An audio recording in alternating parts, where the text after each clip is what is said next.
नमस्कार किसान भाइयों और बहनों, मैं गरिमा भारती आप सभी का हमारे साप्ताहिक कार्यक्रम कृषि कनेक्शन में स्वागत करती हूँ। हर सप्ताह कृषि कनेक्शन के जरिए हम आपको तकनीकी खेती से जुड़ी हुई जानकारी देते हैं। साथ ही साथ आने वाले सप्ताह के मौसम की जानकारी और उससे जुड़े हुए समसामयिक सुझाव भी देते हैं। इस सप्ताह के कृषि कनेक्शन में हम बात करने जा रहे हैं सब्जियों की नर्सरी के बारे में, यानी कि सब्जियों की खेती करने से पहले आप उसकी नर्सरी किस तरीके से तैयार करें ताकि आपको एक बेहतरीन उपज मिल सके। आइए जानते हैं असिस्टेंट प्रोफेसर डॉक्टर उदित कुमार से कि सब्जियों की नर्सरी किस तरीके से तैयार की जाती है। किसान बंधुओं, आज मैं आपको सब्जियों की सब्जी पौधशाला का में पौध कैसे तैयार करते हैं इसकी जानकारी दे रहा हूं। तो किसान भाइयों, जैसा कि आप जानते हैं कि सब्जी की पौधशाला तैयार करना बहुत ही महत्वपूर्ण है, क्योंकि पौध से ही हमें भरपूर उत्पादन प्राप्त होता है। अगर हमारा पौध सही नहीं रहा तो उससे उपज में कमी आती है। तो इसलिए किसान भाइयों, सब्जियों की पौधशाला वैज्ञानिक तरीके से करके आप अच्छी आमदनी कमा सकते हैं। जहाँ भी पौधशाला तैयार करना है उस स्थान का हम चयन करते हैं। चयन करने में इस बात का ध्यान रखते हैं कि वो जो ज़मीन है हमारा वो औरों स्थान से ऊंचा रहे, और जो हमारा बेड की लंबाई और चौड़ाई है वो प्रभेद पे निर्भर करती है और बीज की मात्रा पर निर्भर करती है। तो किसान बंधुओं, आपको अपने बेड का जो सीड बेड होता है, क्यारी जिसको बोलते हैं, उसकी चौड़ाई जो है वो 1 मीटर रखते हैं और लंबाई अपनी बीज की मात्रा के अनुसार रखते हैं। वैसे जो वैज्ञानिक ढंग से 3 से 5 मीटर लंबा जो क्यारी होता है और 1 मीटर चौड़ा होता है, और बरसात के दिनों में 10 से 15 सेंटीमीटर ज़मीन की सतह से ऊपर हम लोग बनाते हैं। बनाते के समय इस बात का ध्यान रखते हैं कि जो हमारा क्यारी है वो वहाँ की मिट्टी भुरभुरी हो। उसके लिए हमें कुदाल या फावड़े की सहायता से उस ज़मीन को भुरभुरा बना लेना होता है, और उसमें फिर हमें सड़ी गोबर की खाद या वर्मी कंपोस्ट की मात्रा को डालना पड़ता है। तो 2 से 3 किलोग्राम प्रति स्क्वायर मीटर की दर से हम सड़ी गोबर की खाद को अपने क्यारी में मिट्टी में मिलाते हैं।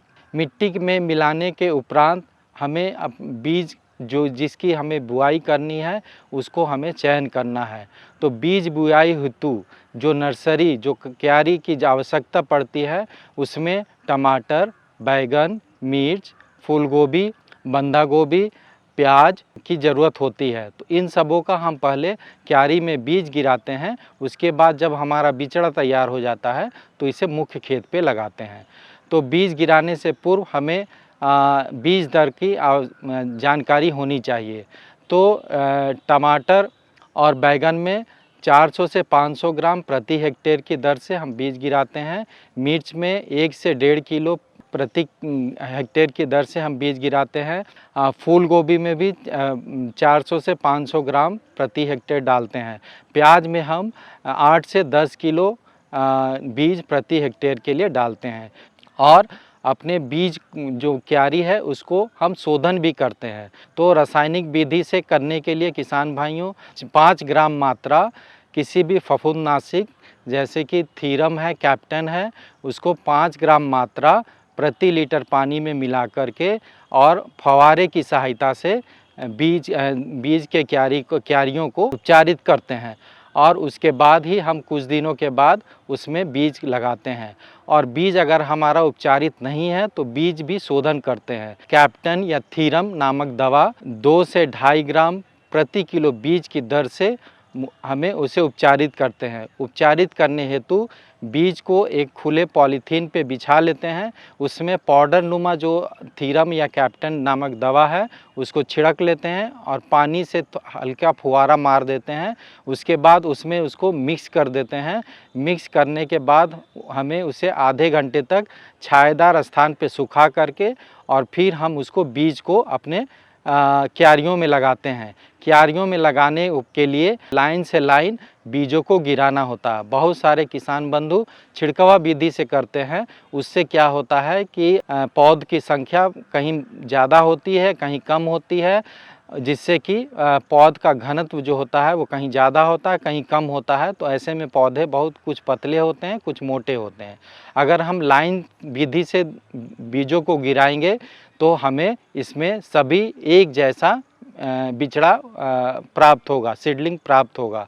तो इसके लिए हम 5 सेंटीमीटर एक लाइन से दूसरी लाइन की दूरी रखते हैं और 0.5 सेंटीमीटर गहरी उसको बीज को गिराते हैं। बीज गिराने के उपरांत हम उसको बीजों को ढक देते हैं।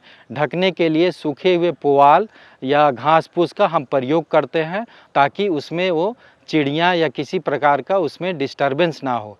और उसमें नमी बनाए रखना पड़ता है। नमी बनाए रखने के लिए हमें सुबह और शाम में फुहारे के झरना से हमें पानी देने की ज़रूरत पड़ती है। तो ऐसा करने से हम देखेंगे कि 5 से 6 दिनों के उपरांत, ख़ासतौर से बरसात के दिनों में और बैंगन और मिर्च में हमें पौध जो है वो उसमें जर्मिनेशन, अंकुरन स्टार्ट हो जाता है। जो सूखी पुआल थी उसको हम लोग वहाँ से हटा देंगे। हटाने के बाद उसमें पौधा का विकास होना शुरू होता है और पौधा का विकास होते होते उसमें बिचड़ा हमारा लगभग 1 महीने में तैयार हो जाता है।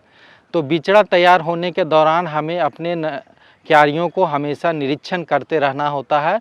बिचड़ा में आर्द्र गलन या पात गलन जो बीमारी है उसका प्रकोप होता है। तो इसके लिए भी हम लोगों को अपने नर्सरी में, अपने बिचड़ा में थीरम या कैप्टन नाम की दवा 2 ग्राम प्रति लीटर पानी में मिला करके छिड़काव करते हैं, जिससे कि आर्द्र गलन की बीमारी का प्रकोप कम हो जाता है।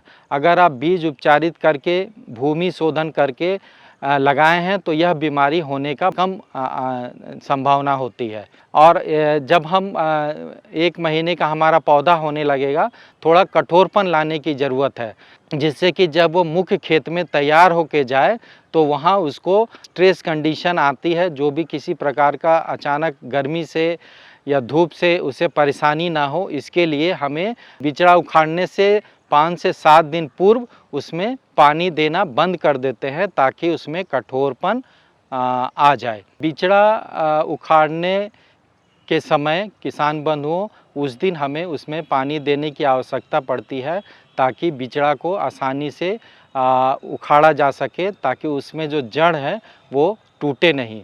उसके उखाड़ने के उपरांत किसान बंधुओं, अगर आपके खेतों में बीमारियों का प्रकोप होता है पहले से और कीड़ों का प्रकोप होता है तो हमें उसका बिचड़ा का उपचारित करना भी आवश्यक है। बिचड़ा उपचारित करने हेतु हम लोग को मैनकोजेब नाम की दवा है, इसकी हम लोग 2 से 2.5 ग्राम प्रति लीटर पानी में घोल बना करके उसको बिचड़ा को उसके अंदर रखते हैं लगभग 10 से 15 मिनट। उसके बाद बिचड़ा को हम लोग निकाल करके छायादार स्थान पे रखते हैं और फिर हम उसको मुख्य खेत पे लगाते हैं। अगर आपके खेतों में कीटों का प्रकोप रहता है तो इसके लिए हमें इमिडाक्लोरोपिड नामक दवा, जो कि 0.3 मिलीलीटर प्रति लीटर पानी में मिला करके भी हम लोग इसका घोल बनाते हैं बकेट में, बाल्टी में, और फिर इसको भी उपचारित करके फिर मुख्य खेत पे लगाते हैं। तो इस तरह किसान बंधुओं, अगर हम अपने वैज्ञानिक तरीके से भूमि शोधन करके, बीज उपचारित करके अपने बीजों को लगाएं और इसमें करें तो हमें स्वस्थ पौध तैयार मिलेंगे। तो किसान भाइयों, उम्मीद है आप बेहतर तरीके से समझ पाए होंगे कि सब्जियों की नर्सरी किस तरीके से तैयार की जाए ताकि आपको आने वाले समय में जब आप सब्जियों की खेती करने जाएं तो आपको एक बेहतर उपज और मुनाफा मिल पाए। आइए अब वक्त हो चला है कि हम आपको आने वाले सप्ताह के मौसम की जानकारी दें और साथ ही साथ ये भी बताएं कि मौसम को देखते हुए हमारे विशेषज्ञों ने क्या कुछ समसामयिक सुझाव दिए हैं। तो आने वाले सप्ताह यानी कि 27 जुलाई 2024 से लेकर 31 जुलाई 2024 तक के मौसम कुछ इस प्रकार हैं। पूर्वानुमान की अवधि में उत्तर बिहार के जिलों में हल्के से मध्यम बादल छाए रह सकते हैं। मॉनसून कमजोर बने रहने के कारण उत्तर बिहार में अच्छी वर्षा होने की संभावना नहीं है। अगले 4-5 दिनों के दौरान 1-2 स्थानों पर हल्की वर्षा हो सकती है।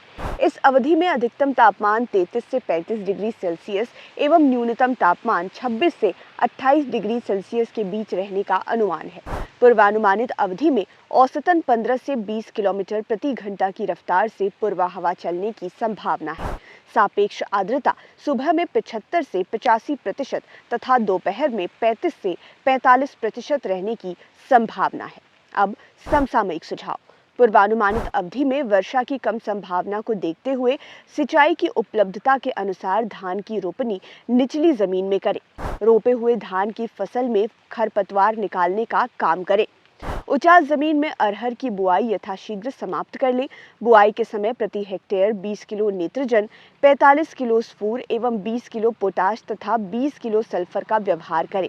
बहार, पूसा 9, नरेंद्र अरहर 1, मालवीय 13, राजेंद्र अरहर 1 आदि किस्में बुआई के लिए अनुशंसित हैं।